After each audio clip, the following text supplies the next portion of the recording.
Okay, so talking about status. What is status and what are some examples? So, just generally speaking, a teacher and a student is an example of status. That's within a school or within any learning field, but that's an example of status, obviously. So let's talk about examples of statuses in day-to-day life and in business and things like that. So we have presidents, we have CEOs, CFOs, and treasurers, we have secretaries, we have founders. So all these different statuses, they each operate in a specific way. They each have their own role to play. So like me, for example, I'm the president, but I'm also the founder. So I actually am playing two roles at the same time. Now, in the near future, I will be having other people fill these roles like presidents and CEOs and CFOs, so they can oversee administrative, financial duties and things like that, so I don't have to use all my time doing all that stuff.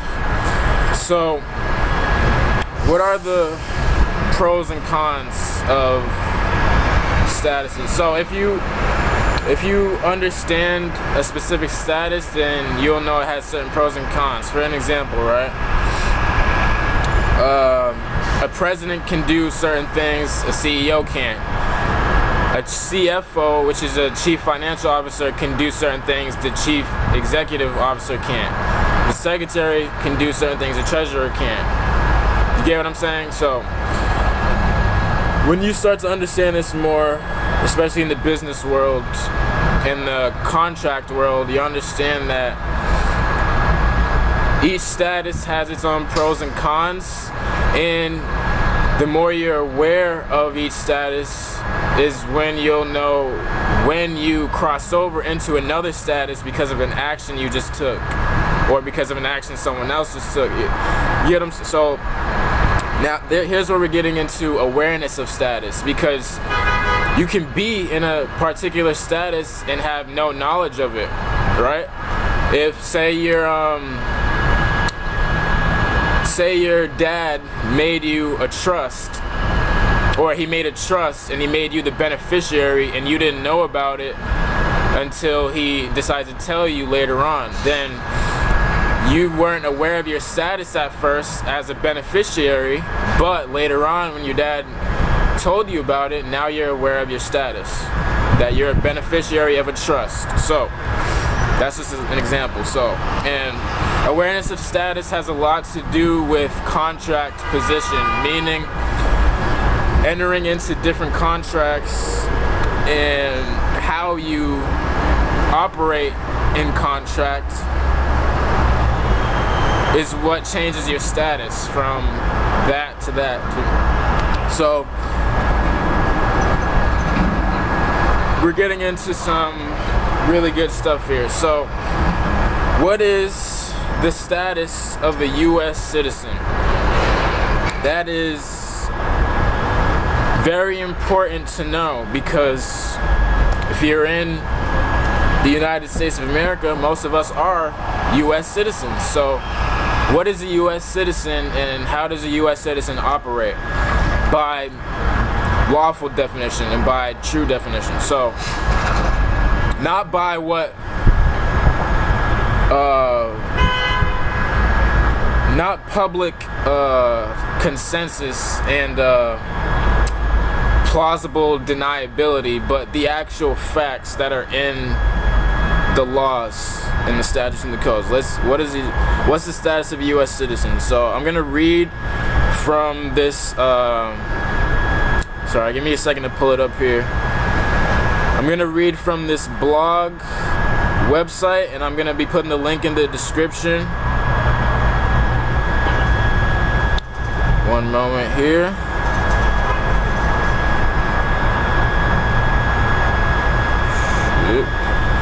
So we're looking up state citizenship versus U.S. citizenship.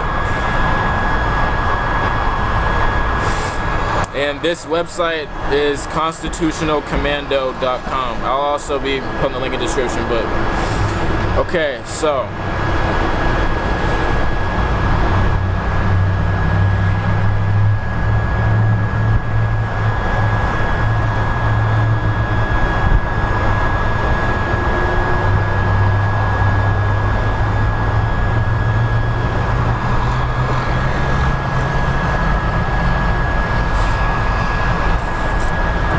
almost there, sorry about that, technical difficulties. Alright, so here we are, getting into the status of a U.S. citizen.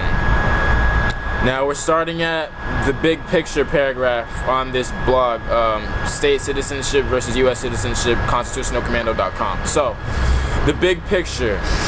The United States of America is a unique nation. It was the first constitutional republic in the world. Before the American Revolution, the King of England owned all the land in his colonies. The inhabitants of the colonies were his subjects. When the war was over, the king signed the Treaty of Peace. In that treaty, he said that all the land in the former colonies was owned by the people, and all of his sovereign powers that he held in the colonies were transferred, not to the government of the colonies, but to the people of the colonies. This made all of the citizens of the colonies sovereigns.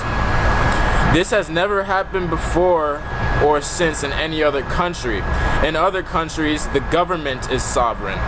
It makes laws for its subject citizens and gives them rights. In the United States, the people were sovereigns. The people were endowed by their creator with certain rights, and the government was instituted to secure those rights. We, the people, gave a portion of our sovereignty to the state government, and the states gave a small portion of the sovereignty we gave to them to the federal government, so that it would be strong enough to defend the people. The Constitution for the United States of America describes the powers that the states gave to the federal government. If the federal government is defined by the Constitution, and the Constitution says that I am a sovereign, why do I feel like a subject? I own my house. If I don't pay my property tax, the government will go to a court and remove me from it, just as the courts would remove me from an apartment if I did not pay the rent. Do I really own the land if someone can take it away from me simply because I don't pay them for it? Could the King of England have the land taken away from him if he did not pay a tax? So long as I don't cause injury to someone's person or property or defraud them, shouldn't I, as a sovereign, have the right to do anything I want? Today there are so many rules and regulations that the government has that I think nearly everything I do is against some law. What has happened to my sovereignty? Isn't the government sovereign over me? Are there any sovereign people left in the United States of America? There are hundreds of thousands of sovereigns in the United States of America, and I am one of them. Sovereigns own their land in allodium. That is, the government does not have a financial interest in their land. Because of this, they do not need to pay property tax, school tax, or real estate tax. Only the powers granted to the federal government and the Constitution for the United States of America define the laws that they have to follow. This is a very small subset of the laws most of us have to follow. Unless they accept benefits from or contract with the federal government, they do not have to pay Social Security tax, federal income tax, or resident individual state income tax. They do not need to register their cars or get a driver's license unless they drive commercially. They can own any kind of firearm without a license or permit. They do not have to use the same court system that U.S. federal citizens do. I'm sure that most people reading this are saying to themselves that this can't be true. I know I did when I first heard of it. The government recognizes two distinct classes of citizens: a state citizen and a federal citizen.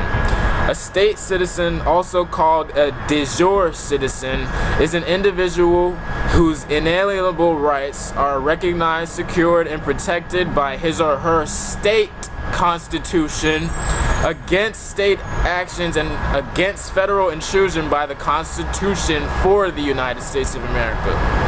A federal citizen, also called a 14th Amendment citizen, a citizen of the United States, a U.S. citizen, a citizen of the District of Columbia, has civil rights that are almost equal to the natural rights that state citizens have. I say almost because civil rights are created by Congress and can be taken away by Congress. Federal citizens are subjects of Congress under their protection as a resident of a state. A person enfranchised to the federal government,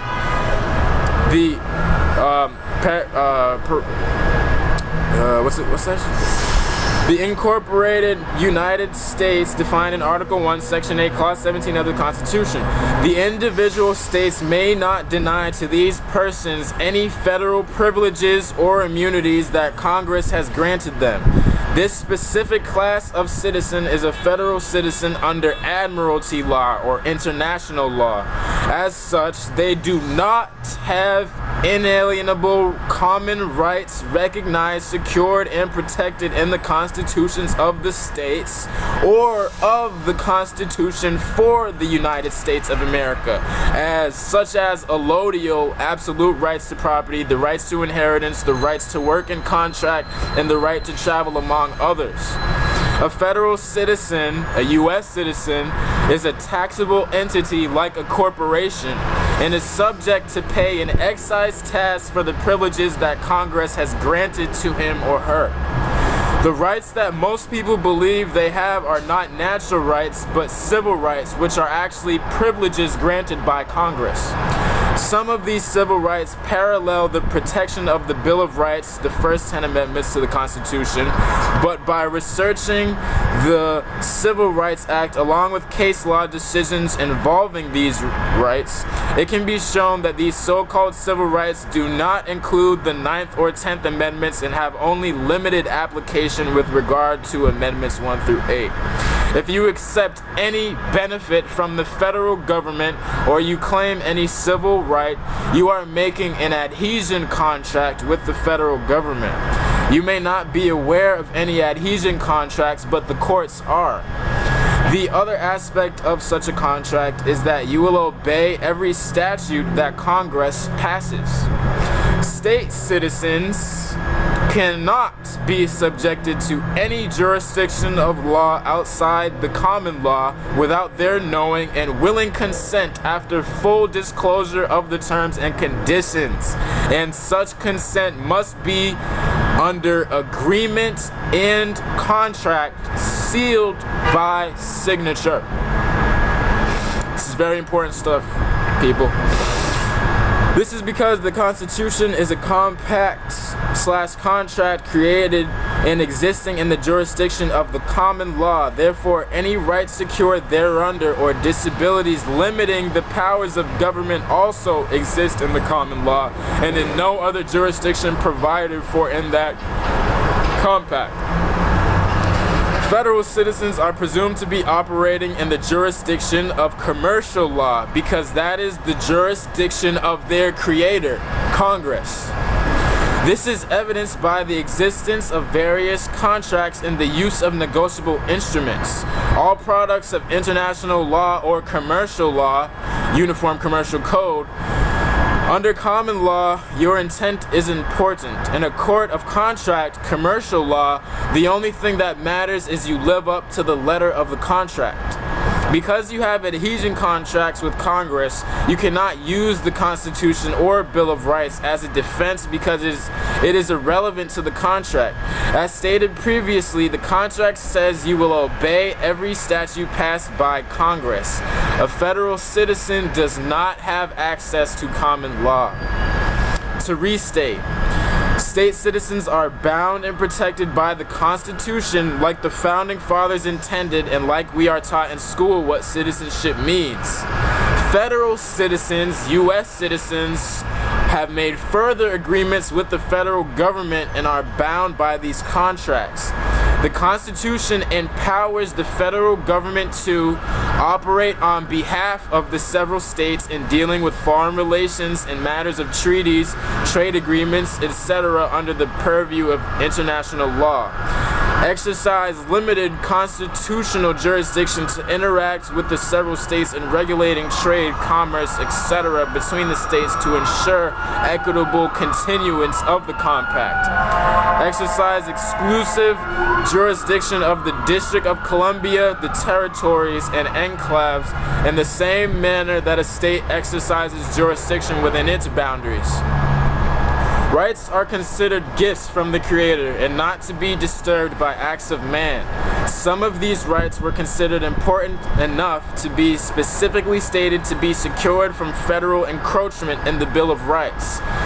Upon the theory that these rights existed long antecedent to the creation of the nation, and the theory that a government left to its own devices without restriction could and would use man-made law to defeat the liberty that this republic was intended to represent. What we're seeing today. I was born in one of the several states. It says California Republic here, but I was born in Massachusetts Republic. So why am I not a state citizen? The answer is that I was born a state citizen, but I unknowingly gave it up to become a federal citizen so that I could receive benefits from the federal government. Some of the benefits that I received were a social security number, receiving mail sent to the state of wherever you live, Massachusetts for me, receiving mail with zip codes, having FDIC insurance on the money left in a bank, and using Federal Reserve notes, aka dollar bills, without protest. This sounds crazy. Would you give away sovereign powers for benefits like these? If you have a social security number, you are not a state citizen. If I had known that applying for a social security number would affect my citizenship status, I would not have applied. I found out that social security is voluntary and that I can work without a social security number. You can work with an EIN instead of an SSN, which is an employer identification number. The Pennsylvania Commonwealth is one of the several states described in the Constitution. The several states were severed from each. Alright, so they're getting into more history there. I don't need to read any more of that. You got the gist of it. So the status of a U.S. citizen is a subject of Congress and also a debtor on the liability side of almost every transaction. So now, getting into creditors and debtors. What is a creditor and what is a debtor, and how do they operate?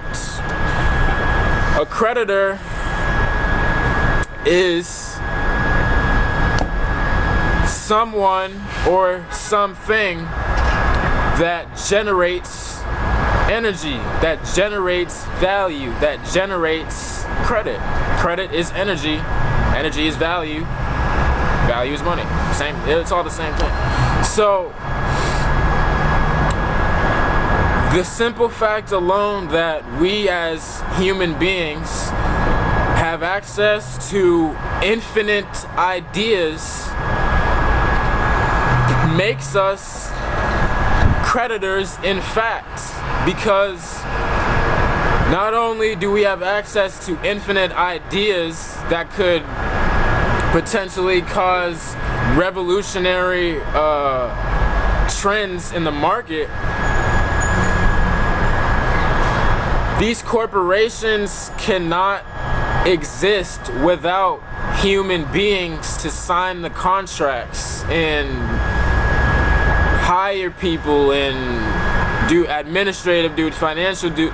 You understand the picture. So the real creditors are us. We are creditors. The debtors are